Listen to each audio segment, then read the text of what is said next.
امید ہے آپ سب خیریت سے ہوں گے۔ اگر آپ نے ابھی تک ہمارا چینل سبسکرائب نہیں کیا تو اسے ابھی سبسکرائب کر لیں اور بیل آئیکن کو دبانا بالکل بھی مت بھولیں۔ آپ کا بہت بہت شکریہ۔ نمبر 8، جڑوا۔ جڑوا لڑکیوں کی کہانی ہے جن کا چہرہ ایک جیسا ہے لیکن ان کی شخصیات اور تقدیر متضاد ہے۔ ایک شریف اور محفوظ ہے جبکہ دوسری بے باک اور بے خوف۔ جیسے جیسے تقدیر غیر متوقع موڑ بنتی ہے ان کی زندگیوں میں ڈرامائی موڑ آتے ہیں۔ اینا آصف نے دوہرے کردار میں اداکاری کی ہے۔ یہ دلکش ڈرامہ شناخت، تقدیر اور انتخاب کی طاقت کو تلاش کرتا ہے۔ اس ڈرامے کو فضا جعفری اور عروج بنت ارسلان نے لکھا ہے۔ فرقان آدم نے اسے ڈائریکٹ کیا ہے۔ بی جے پروڈکشنز اور ایم ڈی پروڈکشنز نے اس ڈرامے کو پروڈیوس کیا ہے۔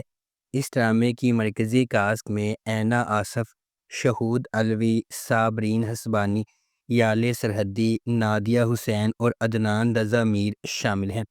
اس ڈرامے کو ہم ٹی وی پر نشر کیا گیا۔ نمبر 7، آس پاس محبت، قربانی اور رشتوں کے اندر کی جدوجہد کی کہانی ہے جنہیں ہم اکثر قدر کی نگاہ سے دیکھتے ہیں۔ عرشیہ ایک مضبوط، خواہش مند نوجوان خاتون اپنے ٹوٹے ہوئے خاندان کو دوبارہ جوڑنے کے لیے پرعزم ہے جب اس کے والد نے انہیں چھوڑ دیا تھا۔ درِ اثنا ڈاکٹر سہم ایک سرشار پیشہ ور اپنا بوجھ خود اٹھائے ہوئے اس کے ساتھ راستے عبور کرتے ہیں۔ اپنی بے لوثی سے جکڑے ہوئے وہ ایک ایسے سفر کا آغاز کرتے ہیں جہاں خاندان کے لیے ان کی عقیدت کا امتحان لیا جاتا ہے اور ان کی اپنی خوشیوں کو لائن میں رکھا جاتا ہے۔ کیا عرشیہ اپنے خاندان کو دوبارہ ساتھ لانے میں کامیاب ہو جائے گی؟ ڈاکٹر سہم اور عرشیہ کو کن چیلنجز کا انتظار ہے؟ کیا ان کے درمیان محبت پھوٹ سکتی ہے؟ اس ڈرامے کو جیو انٹرٹینمنٹ پر نشر کیا گیا۔ نمبر 6، موہرا ایک طاقتور کہانی ہے کہ کس طرح انا اور لالچ لوگوں کو اندھا کر سکتا ہے اور انہیں صحیح اور غلط کے درمیان فرق کو بھلا سکتا ہے۔ فخر یا پیسے کے لیے کیا گیا ایک غلط فیصلہ لوگوں کی زندگیوں سمیت کئی زندگیاں بدل سکتا ہے۔ علیزے ایک پر اعتماد اور ذہین لڑکی ہے جو اپنی ماں اور بہن انوشے کے ساتھ رہتی ہے۔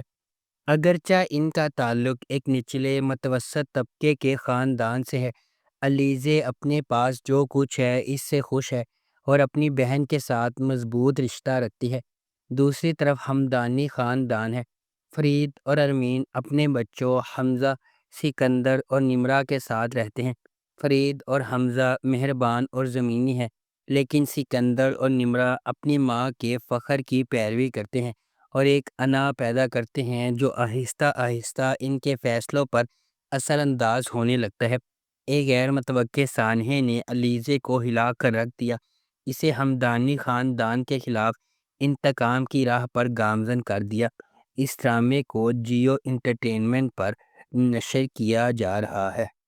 نمبر 5، ڈائن ناانصافیوں کے ایک سلسلے کو سہنے کے بعد انصاف کے لیے لڑنے والی لڑکی کی دلکش کہانی ہے۔ یہ نہال کی پیروی کرتی ہے، ایک نوجوان عورت جس کی زندگی واقعات کے ایک المناک موڑ سے بکھر جاتی ہے۔ اس کے بعد آنے والے واقعات نے نہال کو اس کے مرکز تک ہلا دیا، اس کی شخصیت کو یکسر تبدیل کر دیا۔ یہ نہال کو اس کی زندگی برباد کرنے کے ذمہ داروں کو انصاف کے کٹہرے میں لانے کے لیے سفر شروع کرنے پر مجبور کرتا ہے۔ کیا نہال کو وہ انصاف مل سکتا ہے جس کی وہ حقدار ہے؟ کیا نہال اتنی مضبوط ہے کہ اس پر ظلم کرنے والوں کو ختم کر سکے؟ کیا نہال زندگی کی ہر چیز کو سنبھال سکتی ہے؟ اس ڈرامے کو عبداللہ قادوانی اور اسد قریشی نے پروڈیوس کیا ہے۔ سراج الحق نے اسے ڈائریکٹ کیا ہے۔ فاطمہ فیضان اور عنبر اظہر نے اس ڈرامے کو لکھا ہے۔ اس ڈرامے کو جیو انٹرٹینمنٹ پر نشر کیا جا رہا ہے۔ نمبر 4، من مست ملنگ ایک محبت کی کہانی ہے جو دو خاندانوں کے سفر کا پتہ دیتی ہے جو ایک بار اپنے بچوں کی انگیجمنٹ کی وجہ سے ایک دوسرے کے قریب ہو جاتے ہیں اور ایک ہی واقعے کی وجہ سے ایک دوسرے کے دشمن بن جاتے ہیں۔ جیسے جیسے کہانی سامنے آتی ہے، کبیر اور ریا سابق منگیتر جو دشمن بن گئے تھے قریب ہونے لگتے ہیں اور آخر کار محبت میں پڑ جاتے ہیں۔ ان کی محبت کی کہانی کو اپنے جھگڑے والے خاندانوں کو متحد کرنے کے چیلنج کا سامنا ہے، کیونکہ وہ اپنی محبت کو تمام مشکلات کے خلاف کامیاب بنانے کی کوشش کرتے ہیں۔ اس ڈرامے کو عبداللہ قادوانی اور اسد قریشی نے پروڈیوس کیا ہے۔ علی فیضان نے اسے ڈائریکٹ کیا ہے اور نورا مخدوم نے اس ڈرامے کو لکھا ہے۔ اس ڈرامے کو جیو انٹرٹینمنٹ پر نشر کیا گیا۔ نمبر 3، میں منٹو نہیں ہوں۔ میں منٹو نہیں ہوں لاہور میں سیٹ کیا گیا ہے، جس کی ثقافتی تاریخ بہت ہے۔ یہ لازوال محبت، گہرے احساسات اور ادھوری خواہشات کی کہانی سناتی ہے۔ ڈرامہ کلاسک رومانٹک موضوعات کا استعمال کرتی ہے، یہ دیکھنے کے لیے کہ محبت کس طرح لوگوں کو بدل سکتی ہے، مضبوط کر سکتی ہے یا توڑ سکتی ہے، خاص طور پر ایسے معاشرے میں جہاں انا اور توقعات زیادہ ہوں۔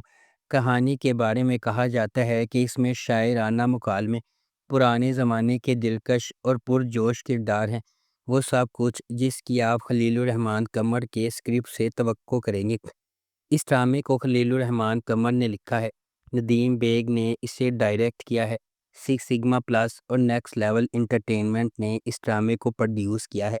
اس ڈرامے کی مرکزی کاسٹ میں ہمایوں سعید، سجل علی، صنم سعید، اذان سمیع خان، بابر علی، صبا حمید اور ہاجرہ یامین شامل ہیں۔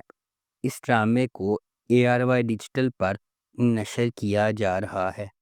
نمبر 2، پرورش۔ جب محبت کنٹرول کی طرح محسوس کرنے لگے تو کیا ہوتا ہے؟ جب آپ کے والدین کے خواب آپ کے خوابوں سے ٹکرا جاتے ہیں تو کیا ہوتا ہے؟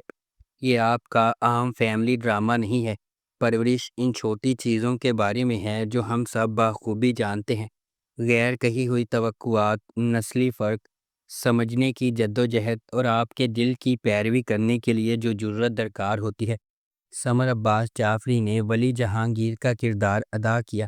جس قسم کا آدمی آپ شروع سے ہی تلاش کریں گے، ہوشیار، مہربان اور ناقابل یقین حد تک باصلاحیت۔ اینا آصف نے مایا کا کردار ادا کیا، ایک قدامت پسند گھرانے کی ایک تیز پر اعتماد لڑکی جو ڈاکٹر بننے کے لیے پرعزم ہے۔ ولی اور مایا مختلف جہانوں سے آتے ہیں، لیکن کسی نہ کسی طرح قسمت انہیں ایک ساتھ لاتی ہے، اور جب ایسا ہوتا ہے تو سب کچھ بدل جاتا ہے۔ اس ڈرامے کو ARY ڈیجیٹل پر نشر کیا جا رہا ہے۔ نمبر 1، شیر۔ شیر خواہش، محبت اور بقا کی ایک گہری کہانی ہے جو ایک ایسے شہر کے پس منظر میں ترتیب دی گئی ہے جو کبھی نہیں سوتا ہے۔ لاجواب دانش تیمور، جس کی طاقتور موجودگی ہر سین کو حکم دیتی ہے، اور غیر معمولی سارہ خان جو ہر جذبات میں جان ڈالتی ہے۔ ڈرامہ دو پرعزم روحوں، شیر زمان اور ڈاکٹر فجر کی پیروی کرتا ہے۔ دونوں اپنے ماضی سے داغدار لیکن غیر متزلزل خوابوں کے ذریعے ایندھن بنے ہوئے وہ دھوکہ دہی، دل ٹوٹنے اور بے رحم عزائم سے لڑتے ہیں۔ جیسا کہ قسمت انہیں ایک ساتھ باندھتی ہے، انہیں اپنے خوابوں کا پیچھا کرنے یا اپنی نازک محبت کی حفاظت کے درمیان انتخاب کرنا پڑتا ہے۔ شیر ان قربانیوں کی کھوج کرتا ہے جو کامیابی سے مانگی جاتی ہیں، اور زندگی کی مشکل ترین آزمائشوں پر قابو پانے کے لیے درکار لچک، امید، نجات اور انسانی روح کی اٹوٹ طاقت کی ایک طاقتور کہانی پیش کرتی ہے۔ اس ڈرامے کو ARY ڈیجیٹل پر نشر کیا جا رہا ہے۔ اگر آپ کو ہماری یہ ویڈیو پسند آئی ہے تو اسے لائک کریں، شیئر کریں اور ہمارے چینل کو سبسکرائب کرنا بالکل بھی مت بھولیں۔ آپ کا بہت بہت شکریہ۔